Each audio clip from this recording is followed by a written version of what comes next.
எசேக்கியேல் தீர்க்கதரிசியின் புஸ்தகம் 37ஆம் அதிகாரம் 1 முதல் 11 வசனங்களை நாம் வாசித்து கேட்போம். கர்த்தருடைய கை என்மேல் அமர்ந்து கர்த்தர் என்னை ஆவிக்குள்ளாக்கி வெளியே கொண்டு போய் எலும்புகள் நிறைந்த ஒரு பள்ளத்தாக்கின் நடுவிலே நிறுத்தி என்னை அவைகளின் அருகே சுற்றி நடக்க பண்ணினார்.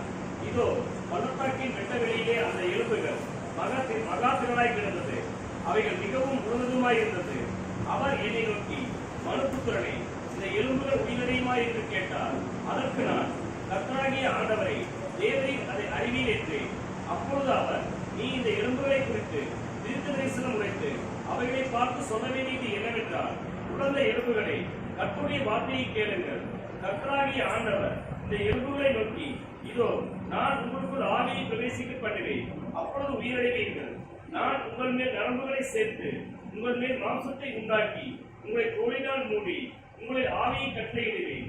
அப்பொழுது நீங்கள் உயிரடைத்து நான் கர்த்தர் என்று அறிந்து கொள்வீர்கள் என்று உரைக்கிறார் என்று சொல் என்றார். எனக்கு கட்டளையிட்டபடியே நான் தீர்க்க தரிசனம் உரைத்தேன். நான் தீர்க்க தரிசனம் உரைக்கையில் ஒரு இரைச்சல் உண்டாயிற்று. இதோ அசைவுண்டாகி ஒவ்வொரு எலும்பும் தன் தன் எலும்போடு சேர்த்துக் கொண்டது. நான் பார்த்துக் கொண்டிருக்கையில் இதோ அவைகள் மேல் நரம்புகளும் மாம்சமும் உண்டாயிற்று. வேர்ப்புறமைக்கும் தோளினால் மூடப்பட்டது. ஆனாலும் அவைகளில் ஆவி இல்லாதிருந்தது. அப்பொழுது அவர் என்னை பார்த்து, நீ ஆவியை நோக்கி தீர்க்க தரிசனம் உரை.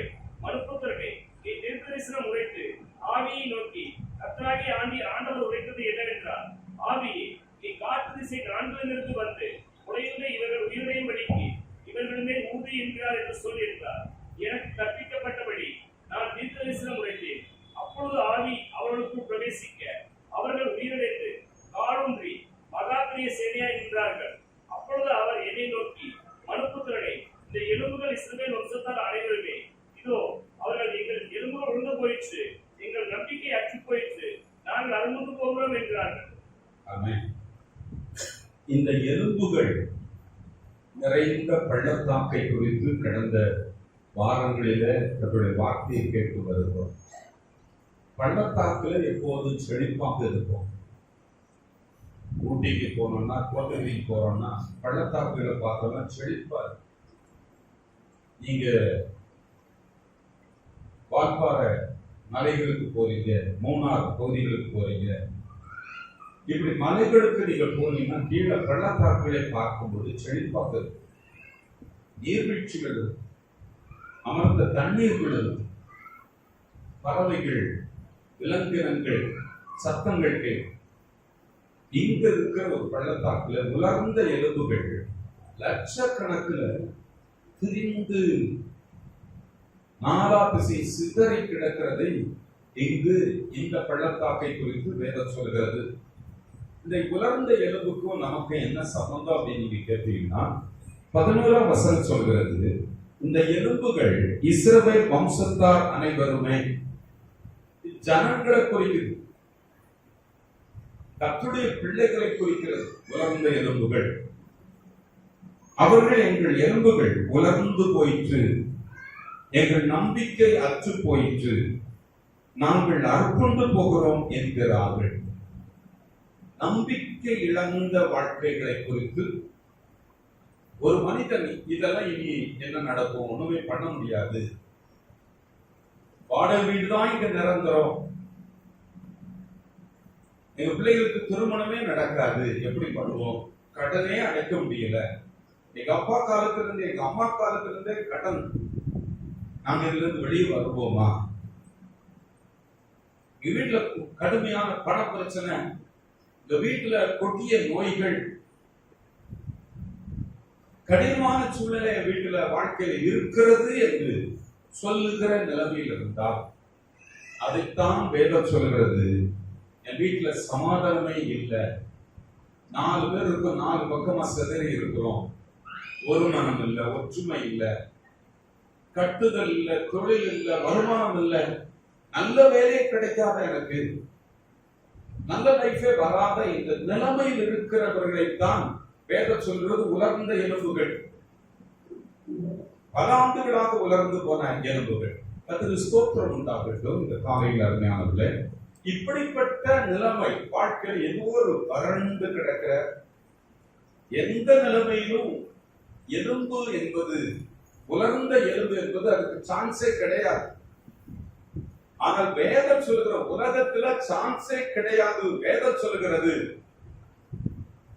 எந்த நிலைமையாக இருந்தாலும் உலர்ந்த எலும்பாக இருக்கிற அந்த உலர்ந்த எலும்பு உயிரடையும் என்று வேதம் நமக்கு சொல்லுகிறது. உலர்ந்த எலும்பு போன்ற வாழ்க்கை உயிரடைய செய்கிற தேவன் நமக்கு இருக்கிறார். ஆமென் சொல்லுவோமா? அல்லேலூயா. மாமனார் பிரச்சனை முடியுமா? மாமியார் பிரச்சனை முடியுமா? அப்பா அம்மா பிரச்சனை முடியுமா? நில பிரச்சனை முடியுமா? சொத்து பிரச்சனை முடியுமா? தொழில் பிரச்சனை முடியுமா? வருமான பிரச்சனை எதுவாக இருந்தாலும் அது கூடும், அது வாய்க்கும், அது நடக்கும் என்பதுதான் வேதத்தின் சத்தியம். கர்த்தருக்கு ஸ்தோத்திரம். பல காரியங்களை நாம் கடந்த நாட்களில் தியானித்து வருகிறோம். உலர்ந்த எலும்பு, கடந்த வாரத்தில் கூட எலும்பில் தேவன் ஜீவனை வைத்திருக்கிறார், எலும்பில் அபிஷேகத்தை வைத்திருக்கிறார், எலும்பில் அடைபட்டிருக்கிற தங்களுடைய வார்த்தை, அக்னியாக இருக்கிற வார்த்தையை வைக்கிறார் என்றெல்லாம் நாம் பார்த்தோம். அந்த எலும்புக்கு எலும்பு குடும்பம், எலும்புக்கு எலும்பு உறவினர்கள், எலும்புக்கு எலும்பு திருச்சபை, எலும்புக்கு எலும்பு தேசம் என்பதை குறித்தெல்லாம் கடந்த வாரம் நாம் தியானித்தோம். சங்கீதங்களின் புத்தகம் 85ஆம் சங்கீதம் 6வது வசனத்தை நாம் வாசிப்போம். சங்கீதம் 85:6. உமது ஜனங்கள் உம்மில் மகிழ்ந்திருக்கும்படி நீர் எங்களை திரும்ப உயிர்ப்பிக்க மாட்டீரோ? நீர் எங்களை திரும்ப உயிர்ப்பிக்க மாட்டீரோ? யார் உயிர்ப்பிக்கிறன்னா நீர். கர்த்தரிடத்துல ஒரு மனுஷன் கதறுகிறான், குமரி கேட்கிறான், ஆண்டவரே நீர் எங்களை திரும்ப உயிர்ப்பிக்க மாட்டீரோ என்று ஒரு மனிதனுக்குள்ள ஒரு கதறுதல், ஒரு குமுறல் வார்த்தை தான் இது.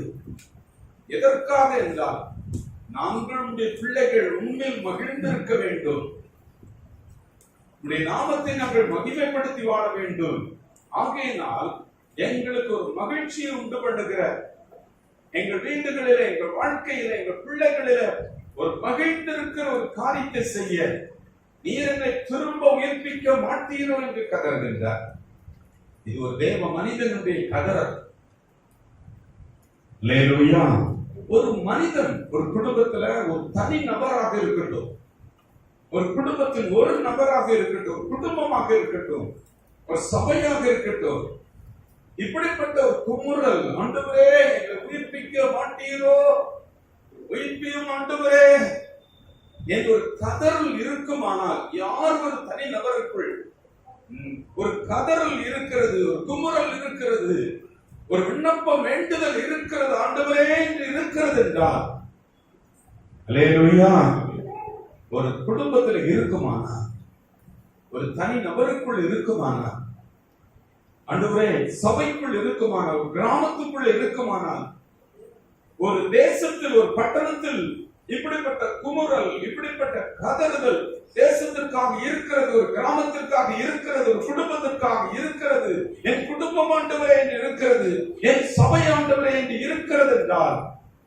நிச்சயமாக சொல்லுவேன், அந்த ஏக்கம் அவள் கொடுக்கப்பட்ட ஜெப ஆவியை கலந்து ஆண்டவரே என்று கூப்பிடுகிற போது நிச்சயமான பதில்கள் கிடைக்கிறது. ஆமென் சொல்லுவோமா?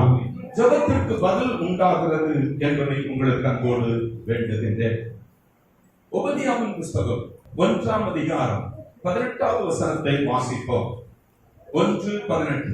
யாக்கோபு வம்சத்தார் அக்கினியும் யோசேப்பு வம்சத்தார் அக்கினி ஜுவாலையுமாக இருப்பார்கள்.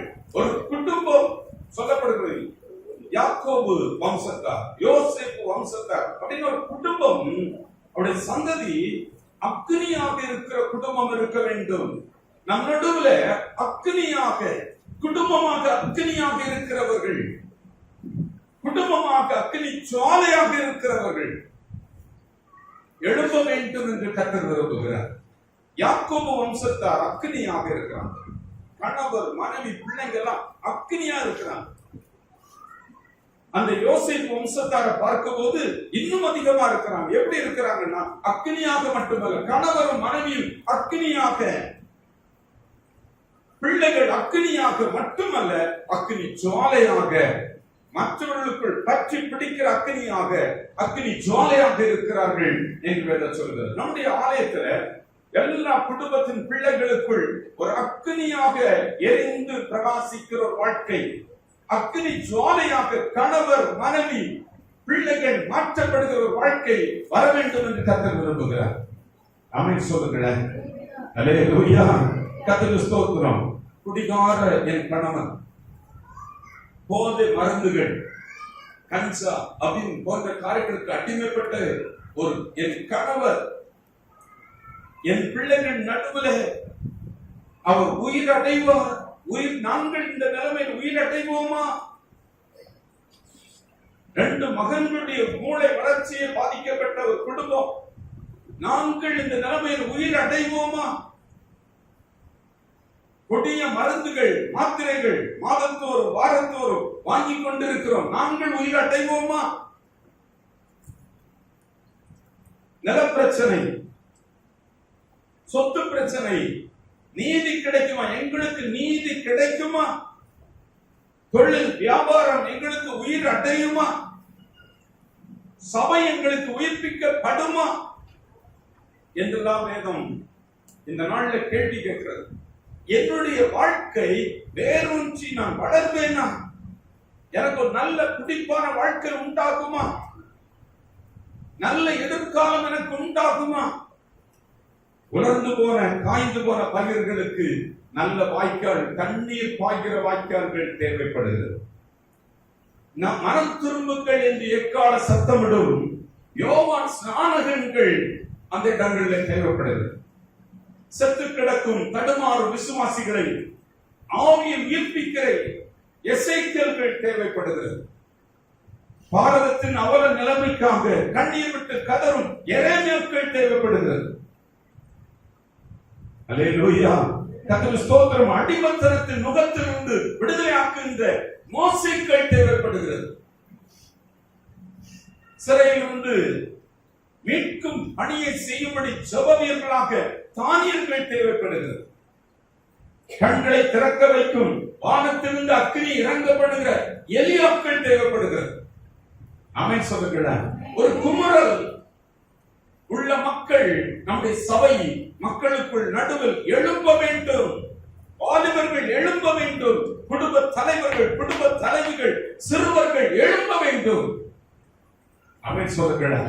உலர்ந்த நிலைமை மாற்றுவதற்கு, உலர்ந்த எலும்புகள் மாறுவதற்கு அப்படிப்பட்ட மக்களை அக்கினியாகவும் அக்கினி சோலையாகவும் கர்த்தர் நம் நடுவில், நம்முடைய குடும்பங்கள் நடுவில் தேவன் எழுப்ப விரும்புகிறார்.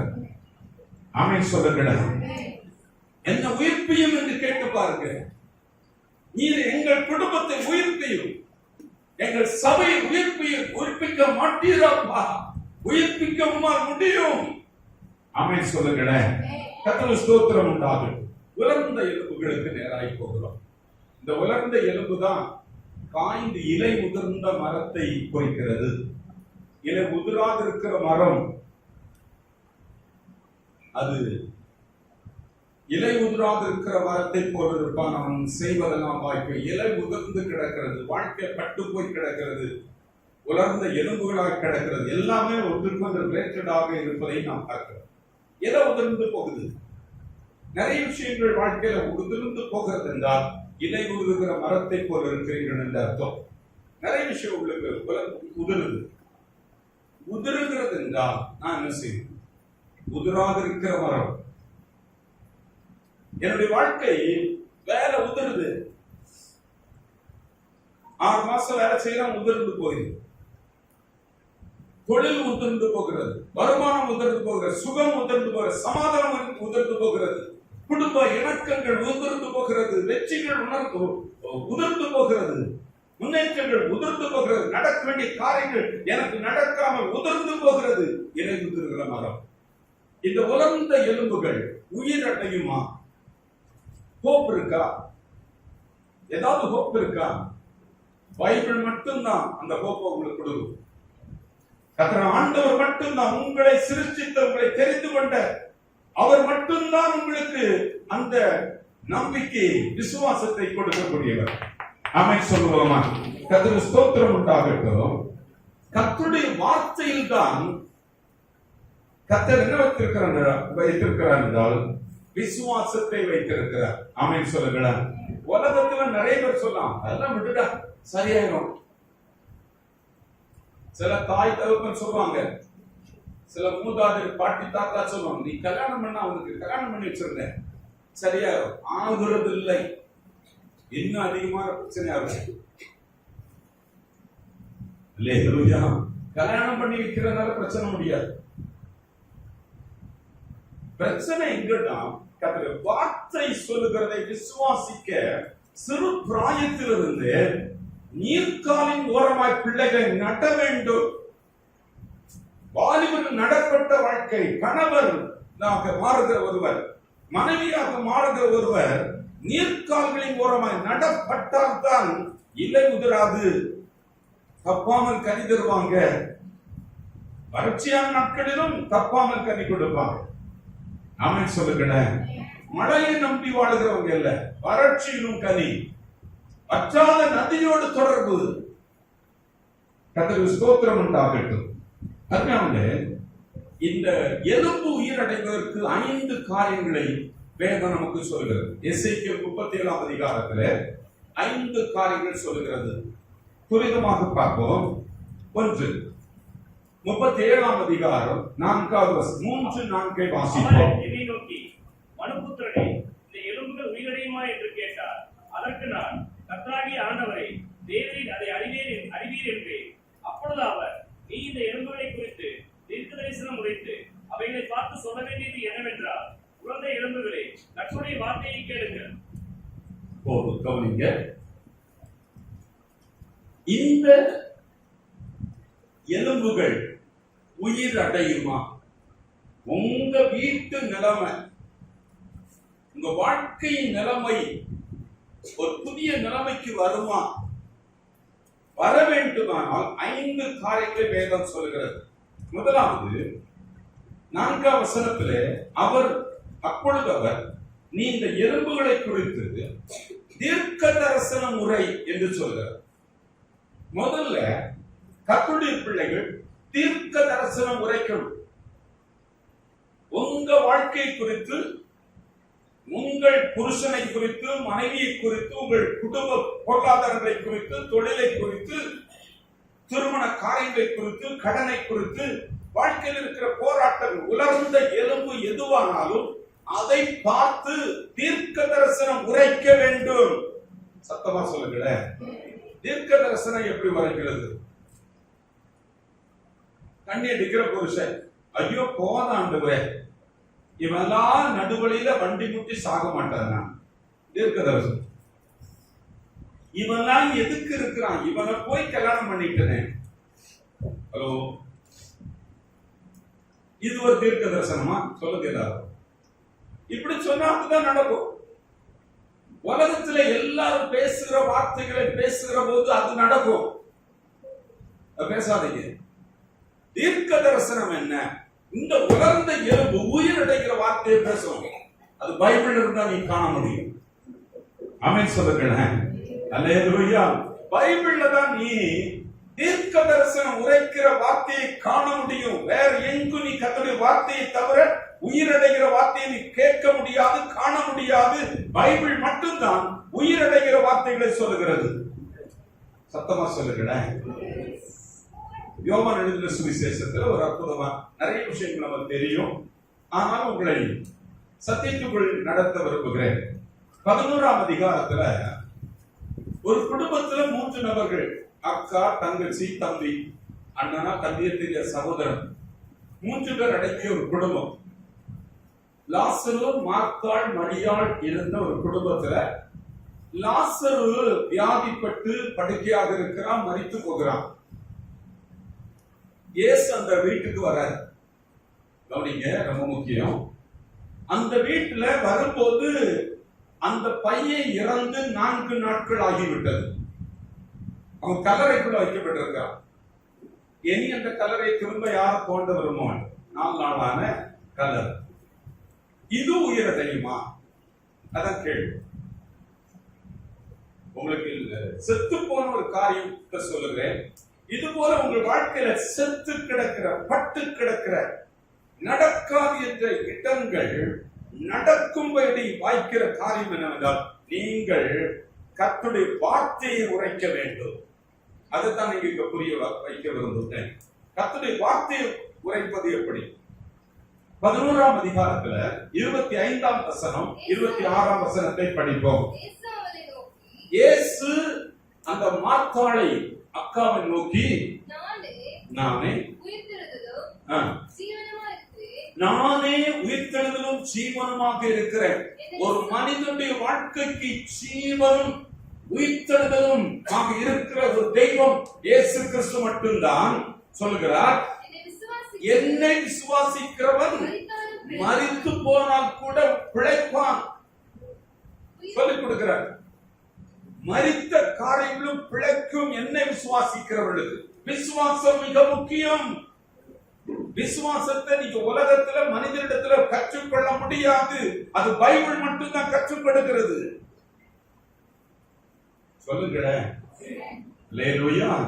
நிறைய வாசகங்கள் எல்லாம் பைபிளை வச்சே எழுதியிருப்பாங்க. அதுக்குள்ள போகாதீங்க. சிலதுல உயிர் இருக்கும், சிலதுல உயிர் இருக்காது. அது அப்படியே அவங்க போட்டு பழக்கம். ஆமைன்னு சொல்லுங்க, 100 பேருக்கு ஷேர் பண்ணுங்க. அதுல இல்ல சத்தியம். சத்தமா சொல்லுங்க. அல்லேலூயா. கர்த்தருக்கு ஸ்தோத்திரம் உண்டாகட்டும். ஆண்டவர் சொல்கிறார், என்னை விசுவாசிக்கிறவன் மரித்தால் கூட அவன் பிழைப்பான் என்று வேதம் தெளிவாக சொல்கிறது. உயிரோடு இருந்து என்னை விசுவாசிக்கிறவனும் என்றைக்கும் மறியாமலும் இருப்பான். இதை விசுவாசிக்கிறாயா என்று கேட்கிறார். அதற்கு அவள் சொல்லுகிறார், ஆமாண்டவரே, என் உலகத்தில் வருகிறவரான தேவகுமாரனை கிறிஸ்து என்று நான் விசுவாசிக்கிறேன். இப்படி ஒரு விசுவாசத்தை சொல்றார்.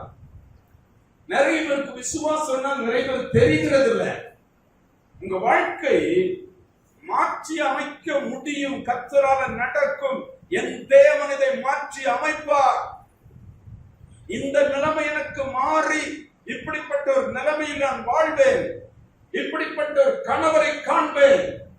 இப்படிப்பட்ட ஒரு மனைவியாக காண்பேன்.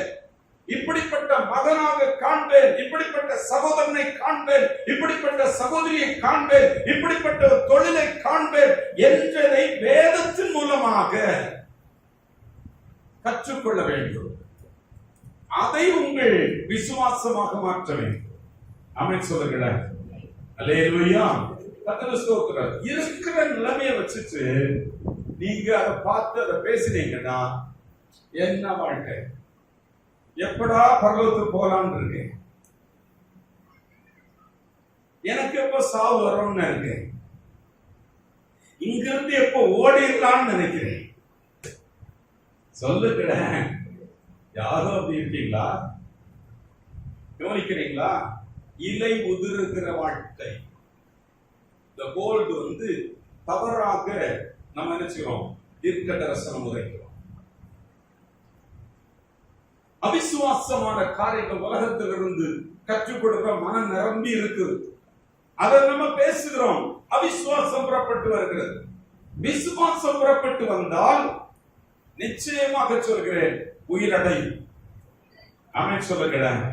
அல்லேலூயா. மார்த்தாள் பதில் சொல்கிறார், ஆமாண்டவரே விசுவாசிக்கிறேன். நீர் யாருன்னு நான் விசுவாசிக்கிறேன், நீ செய்கிறன்னு நான் விசுவாசிக்கிறேன். இது ஒரு மட்டமான ஒரு விசுவாசம், செயலப்படல. பாருங்க, திரும்ப பார்ப்போம். அந்த இயேசு 11ஆம் அதிகாரம் 39ஆம் வசனத்துக்கு போவோம். இயேசு அடக்கம் பண்ணப்பட்ட கல்லறைக்கு வந்துட்டாரு. இவா ஆண்டவரே நீ ஜீவனுள்ள குமாரனை கிறிஸ்து என்று சொல்கிறார். உண்மை விசுவாசிக்கிறேன்னு சொல்றார். இது ஒரு விசுவாச அறிக்கை அல்ல. நிறைய பேருடைய விசுவாச தவறானது. சரி பண்ணுங்க. இப்ப கல்லறைக்கு பக்கத்துல வந்துட்டார். கல்லை புரட்டுகின்ற, கல்லை எடுத்து போடுங்கள். ஹலோ, தீர்க்க தரிசனம் உரைக்கிறதுக்காக கல்லை எடுங்கன்ற. அப்ப அவருக்கு ஹோப் எப்படி இருக்குன்னா, அவருடைய பிலீவ், அவருடைய ட்ரஸ்ட் எப்படி இருக்கு, அவருடைய விசுவாசம் எப்படி இருக்குன்னா, இந்த சரீரம் உயிரடையும் என்று அவர் பார்க்கிறார். உங்க வீடு மாறும், நிலைமை மாறும் என்று பார்க்கிற அந்த விசுவாசத்தை இந்த வேதம் கற்றுக் கொடுக்கிறது. வேதத்திலே கற்றுக்கொள்ளுங்கள். இது மாறும், இவர் மாறுவார், இந்த நிலைமை மாறும், இந்த பேச்சு மாறும், இந்த குட்டுதல் மாறும், இந்த தேள் இந்த சர்ப்பம் மிதிக்கப்படும், இந்த வியாதி மாறும். சொல்லுகிறேன், அந்த விசுவாசத்திற்குள் வளரும்படி அழைக்கப்படுகிறேன். அந்த விசுவாசத்தில் வளர்ந்தீர்களானால் விசுவாச வார்த்தையை பேச ஆரம்பிச்சுவீங்க. அதுதான் தீர்க்க தரிசன வார்த்தை.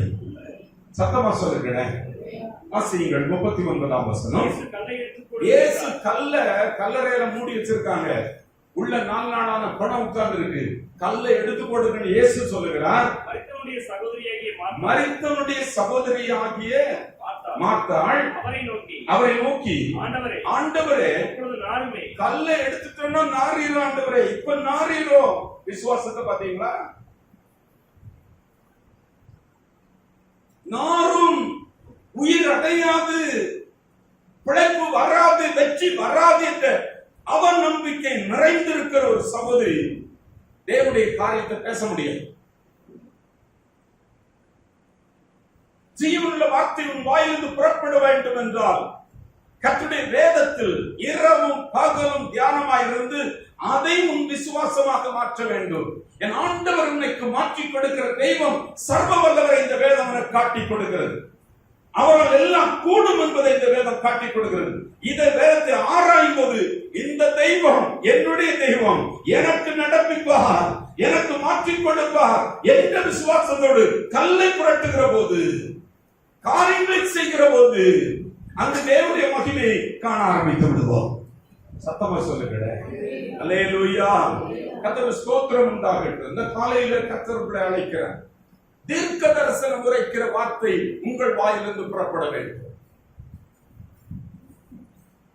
நிலைமைக்கு பட்டு போகிறது மாதிரி மனக்குழப்பமான வார்த்தை, அவிசுவாசமான வார்த்தை இருதயம் முழுவதும் நிரப்பி வைத்து அதை பேசுவதை இன்று கர்த்தர் நிறுத்தும்படி சொல்லுகிறார். சத்தமா சொல்லுகிறேன். அல்லேலூயா. தீர்க்க தரிசனம் உரை. அருமையான தேவ பிள்ளையே, உன்னுடைய உலர்ந்த எலும்புகள் உயிரடைய வேண்டும் என்றால் அந்த உலர்ந்த நிலைமைகளை பார்த்து உன் எண்ணத்தில் மாற்றங்கள் வரட்டும், சிந்தனை மாற்ற வரட்டும். உலர்ந்த எலும்புகளை பார்த்து தீர்க்க தரிசன முறை, கர்த்தருடைய வார்த்தையை முறை, கர்த்தருடைய வார்த்தை ஜீவன் உள்ளது என்பதை மறந்து போக வேண்டாம். விசுவாசத்தை பேசுத வெறுமையா கிடக்கட்டும், எம்டியா கிடக்கட்டும், ஒன்றுமில்லாமல் இருக்கட்டும், தேவனுடைய வார்த்தையை சொல்லுங்கள், மாறும்.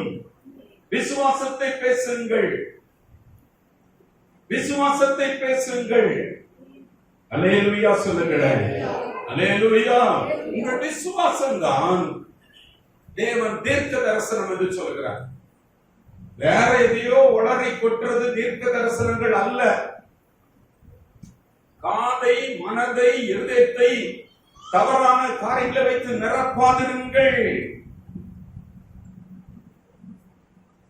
கர்த்தருடைய வார்த்தை ஒன்றுதான் உங்களை உயிர்ப்பிக்கிறது. அதை இரவும் பகலும் பிரியமாக இருந்து வாசித்து தியானித்து அதன் வழிகள் சொல்லுகிற வழிகளில் நடப்பீர்களானால் நீங்கள் பாக்கியவான்கள். உங்களை குறித்து சொல்லுகிறது, நீங்கள் நீர்க்காலின் ஓரமாய் நடப்பட்டிருக்கிறீர்கள். ஆமென் சொல்லுகிறது. அல்லேலூயா. கர்த்தருக்கு ஸ்தோத்திரம். தீர்க்க தரிசனம் உரையுங்கள். ஆண்டவரே, கல்லை எடுத்துட்டா நாரிரும் பா. 4 நாள் ஆயிடுச்சு. பாடி உள்ள வச்சு 4 நாள் ஆயிடுச்சு. 4 நாள் இல்ல, 40 வருஷமா இருக்கட்டும், 400 வருஷமா இருக்கட்டும், எத்தனை ஆண்டுகள் ஆனாலும் இந்த உலர்ந்த எலும்பை உயிர்ப்பிக்க தேவன் வல்லவராக இருக்கிறார். ஆமென் சொல்லுவோமா? இந்த நிலைமையை மாற்றி அமைப்பார், என் வீட்டை மாற்றி அமைப்பார், என் குடும்ப சூழலை மாற்றி அமைப்பார், என் தொழிலை மாற்றி அமைப்பார், என் பிள்ளைகளுடைய வாழ்க்கையை மாற்றி அமைப்பார் என்ற விசுவாசம் இருக்குமானால் அதை சொல்லுங்கள் என்று கர்த்தர் சொல்கிறார். ஆமென் சொல்லுவோமா? இப்ப பாருங்க, 40வது வசனம் வாசிப்போம். இயேசு அவளை நோக்கி, நீ விசுவாசித்தால் தேவனுடைய மகிமையை காண்பாய் என்று உனக்கு சொல்லவில்லையா? ஞாபகம் இருக்கா? நீ பேசுறதெல்லாம் தாறுமாற பேசுறியே, தாறுமாற காதுல நிரப்புறியே. மைண்ட்ல தாறுமாறுகளை நிரப்புரிய விசுவாசத்தை பேச பைபிளுக்குள் தியானமாயிரு, நேர்கால்கள் ஓரமா நடப்படு என்று கர்த்தர் நமக்கு தீர்க்க தரிசனம் உரைக்க பேசுகின்றார். ஆமென் சொல்லுவோமா? அவர் அப்படி சொல்லிட்டு என்ன சொல்றாருன்னா 41ஆம் வசனம், அப்பொழுது மரித்தவன் வைக்கப்பட்ட இடத்தில் இருந்த கல்லை எடுத்து போட்டார்கள். மரித்தவன் வைக்கப்பட்டிருந்த இடத்தில் இருந்த கல்லை எடுத்து போட்டார்கள். இயேசு தம்முடைய கண்களை எடுத்து, பிதாவே செவி கொடுத்தபடியினால் உம்மை ஸ்தோத்திரிக்கிறேன். கீழே வாங்க 43. இவைகளை சொன்ன பின்பு இயேசு இவைகளை சொன்ன பின்பு, லாசருவே வெளியே வா. அவ்வளவுதான் தீர்க்க தரிசனம். அசுத்த ஆவியே வெளியே போ, இறையாதே, அமைதலா இரு. உங்க வாயில தீர்க்கமான வார்த்தை புறப்படட்டும். கொந்தளிக்கிற கடலை பார்த்து சொல்லணும், காற்றை பார்த்து சொல்லணும், இறையாதே, அமைதலா இரு. தீர்க்கமான வார்த்தை புறப்படட்டும். சொல்லுங்களேன். குழப்பமான வார்த்தைகளை நான் நிறுத்துங்க. நீங்களும் கூத்து ஆடாதீங்க. அங்க ஆடுதுன்னா நீங்க சேர்ந்து ஆடாதீங்க. தனியா நல்லங்க. நான் யாரு? இரவும் பகலும் கர்த்தருடைய வேதத்துல பிரியமா இருக்கிற பிள்ளை. நான் கர்த்தருடைய வேதத்தை தியானம் பண்ணுகிற பிள்ளை.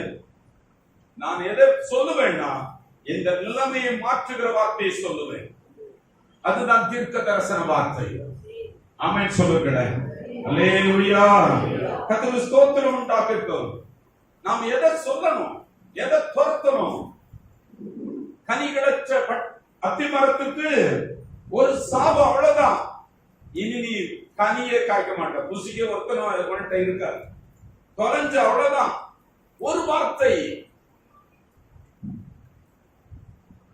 சத்தமா சொல்லுங்க. ஒரு வார்த்தை சொல்லுகிறது. ஒழுங்கா பேசுங்க, தீர்க்க தரிசனமா பேசுங்க, விசுவாசமா பேசுங்க. புலம்பலான குழப்பமான வார்த்தைகளை பேசுவதை இன்றோடு நாம் நிறுத்துவோம். அதை கேட்கிறது, அதை தியானிக்கிறது, அதை மனதில் வைக்கிறத இன்றைக்கு நிறுத்துவோம், ஸ்டாப் பண்ணுவோம்.